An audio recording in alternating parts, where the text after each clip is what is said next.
Bom dia, queridos irmãos. Nesta quinta-feira, dia 23 de abril, eu me encontro na Itália nesses dias porque devo visitar 5 bispos nas dioceses deles. A Missão Belém está crescendo com os grupos de evangelização, então o Cardeal de São Paulo preparou uma carta de apresentação minha e da Missão Belém, explicando para o bispo quem somos, dizendo que agimos com a bênção dele, e no mesmo tempo pedir a estes bispos que abençoem a Missão Belém, o crescimento da Missão Belém nas suas dioceses, que é exatamente a Diocese de Bologna, com o Cardeal Monsignor Cafarra, a Diocese de Imola, a Diocese de Bergamo, de Rovigo e de Treviso.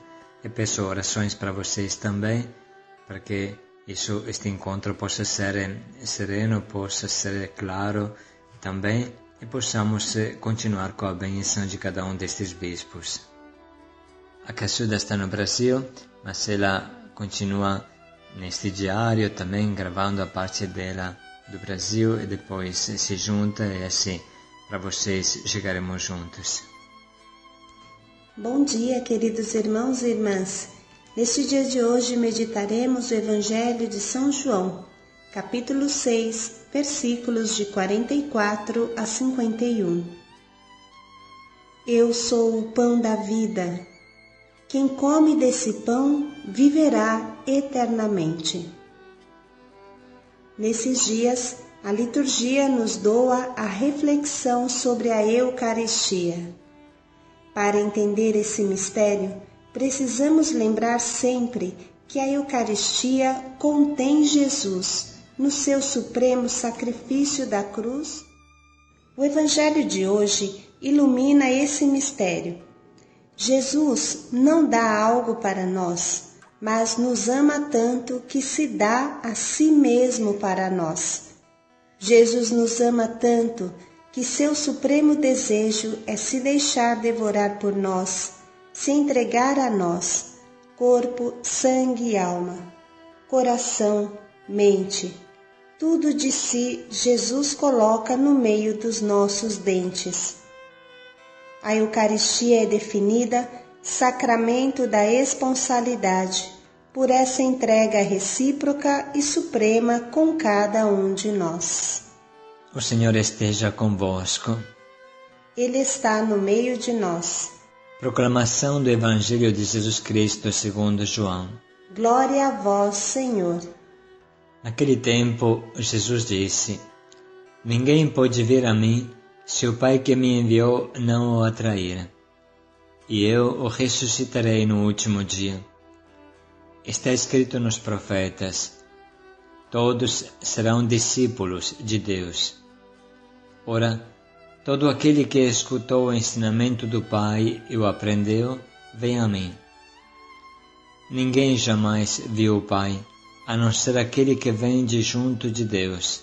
Este viu o Pai. Em verdade vos digo, quem crê tem a vida eterna. Eu sou o pão da vida. Os vossos pais comeram maná no deserto e, no entanto, morreram. Aqui está o pão que desce do céu, para que não morra quem dele comer. Eu sou o pão vivo que desceu do céu. Quem come deste pão viverá eternamente. E o pão que eu darei é a minha carne entregue pela vida do mundo. Palavra da salvação. Glória a vós, Senhor. Irmãos, graças a Deus, a liturgia nos ajuda a refletir em vários momentos sobre os mistérios da nossa fé, que são minas de felicidade para nós. Se a gente consegue entrar neles, se mergulhar neles, de forma especial o mistério da Eucaristia é uma autêntica mina de felicidade para nós. Nesses dias, hoje e amanhã, retomamos a reflexão sobre a Santa Eucaristia, o pão vivo que te vivifica, que te torna vivo. Quem come deste pão viverá para sempre, diz Jesus. O Catecismo da Igreja no número 1324 nos ilumina. A Eucaristia é fonte e ápice, isto é, o cume, o topo, de toda a vida cristã. Os demais sacramentos, assim como todos os ministérios eclesiásticos e tarefas apostólicas, se ligam à Sagrada Eucaristia e a ela se ordenam, pois a Santíssima Eucaristia contém todo o bem espiritual da Igreja, a saber, o próprio Cristo, nossa Páscoa. Irmãos, a Eucaristia é o próprio Cristo, que quis continuar no meio de nós, escondendo-se, entre aspas, falamos isso, escondendo-se dentro do pão e do vinho, tornando-os sacramentos, mudando a essência íntima dessas substâncias, transformando a essência deste pão e deste vinho, e fazendo com que depois da consagração, este simples pão, este vinho, seja ele mesmo, pessoalmente. Este é um grande mistério que nesses 2000 anos de história da Igreja foi amadurecendo graças a muitas reflexões e a muitos milagres. E vale a pena lembrar hoje o maior milagre eucarístico da história, o milagre de Lanciano, que é uma pequena cidade da Itália. Vamos ler, eu vou ler para vocês o relato deste milagre, para que possamos entender como Jesus quis deixar um sinal claro. Além da reflexão teológica, além da fé, também temos estes acontecimentos. Este milagre de Lanciano não é o único, mas ele é bem significativo. Há mais de 12 séculos deu-se esse grande e prodigioso milagre eucarístico. Por volta dos anos 700 d.C., na cidade italiana de Lanciano, antigamente chamada Anciano, viviam no mosteiro de Legonziano os monges de São Basílio, e entre estes monges, havia um que se fazia notar por uma cultura mundana. Sua fé parecia muito vacilante. Ele era perseguido todos os dias pela dúvida de que a hóstia consagrada fosse verdadeiramente o corpo de Cristo e o vinho verdadeiramente o seu sangue. Vocês entendem que ele estava muito perto de nós. Ele era monge, mas infelizmente o coração dele não tinha aquela fé necessária. E Deus permitiu isso para que nós também tivéssemos um sinal. Mas a graça divina nunca abandonou este monge, fazendo-o orar continuamente para que esse insidioso espinho saísse do seu coração.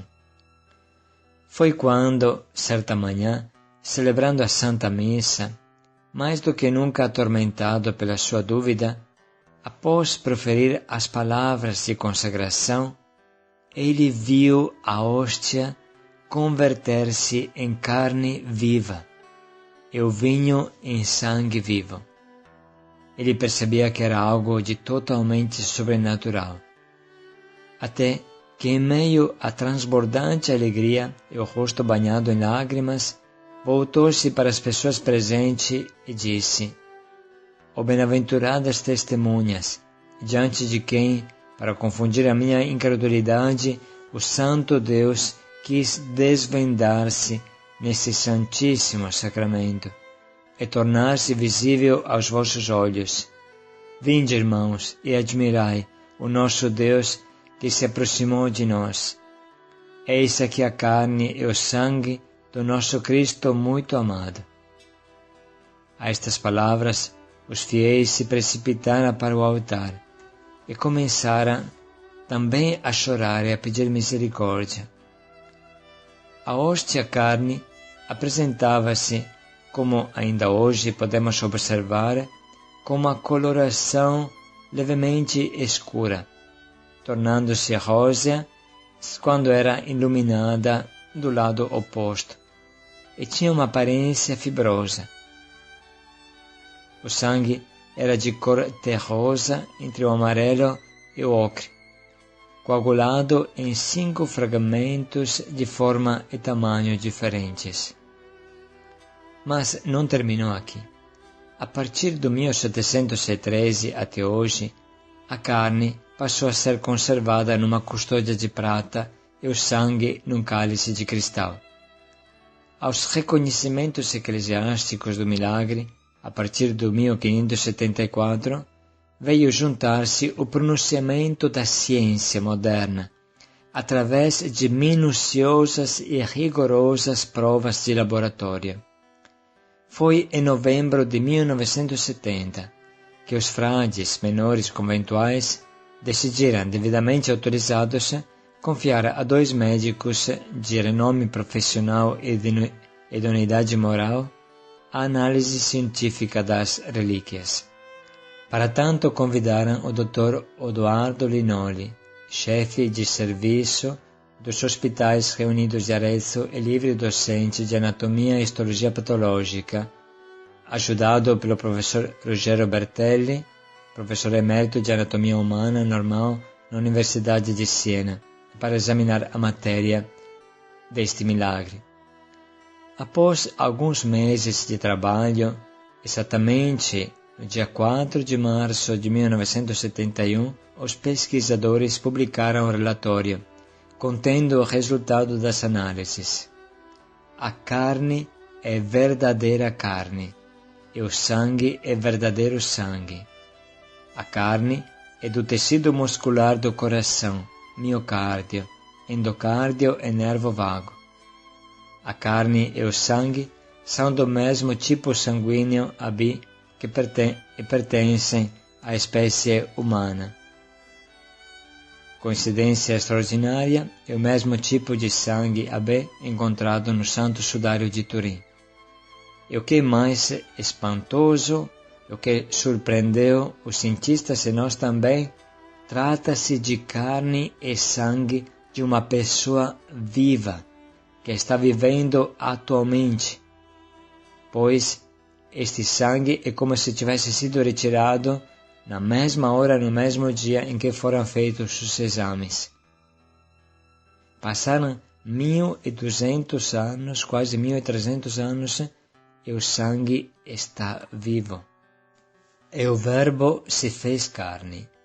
É assim que o milagre de Lanciano, desafiando a ação do tempo e de toda a lógica da ciência humana, se apresenta aos nossos olhos como a prova mais viva e palpável da palavra de Jesus: comei e bebei todos vós, isto é o meu corpo que é dado por vós. Não se trata de uma simples simbologia, como possa parecer para alguém, mas é o sinal divino de que no sacramento da Eucaristia está o alimento do nosso espírito e da nossa fé.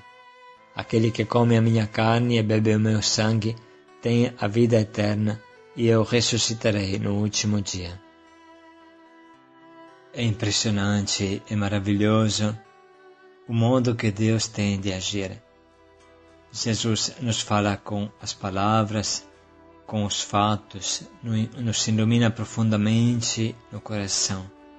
Irmãos, vocês estão compreendendo? O próprio Jesus se dá a nós. Hoje Ele não dá somente o pão e os peixes, como foi para os 5.000 homens do milagre da multiplicação. Hoje Ele se dá, se entrega, se coloca como pão, humildemente, entre os nossos dentes. O mínimo que podemos fazer é ir ao encontro dele. O mínimo que podemos fazer é procurá-lo. Como seria bom hoje se pudéssemos participar de uma Santa Missa, ou de uma celebração, ou pelo menos fizéssemos um momento de adoração, uma meia hora de adoração, uma hora de adoração. É o próprio Jesus, vivo, em carne e osso, o que está na tua frente.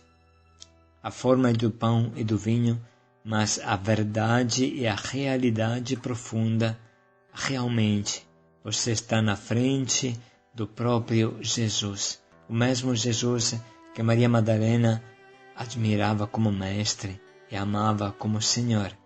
O mesmo Jesus que partilhava com os apóstolos e falava tantas coisas importantes.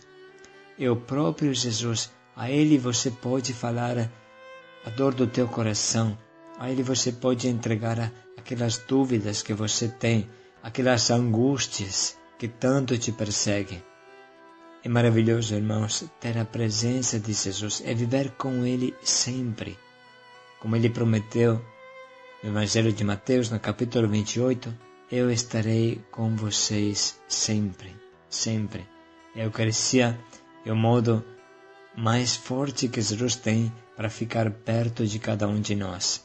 Portanto, seja este um dia vivido junto à Eucaristia, procurando a Eucaristia e tentando continuar a fazer com a nossa vida o que a Eucaristia é. A Eucaristia é pão partilhado, sangue derramado para os irmãos. Que isso seja a atitude nossa de todo este dia. Paz e alegria a cada um de vocês.